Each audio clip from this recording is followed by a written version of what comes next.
ఇలా వేసేసుకొని పైన ఇట్లా మూత పెట్టేసుకోవాలండి.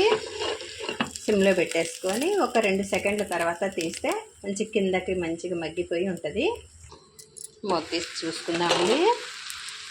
కలిపేసుకోవాలి. ఇప్పుడు మగ్గిపోయిద్దండి.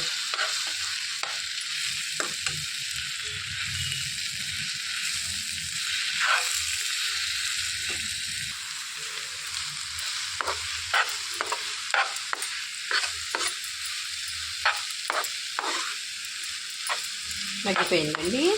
ఇంకొంచెం ఒక 2 నిమిషాలు అయితే మగ్గిపోయిద్దండి. ఈ కూర జొన్న రొట్టెలోకి చాలా బాగుంటుందండి.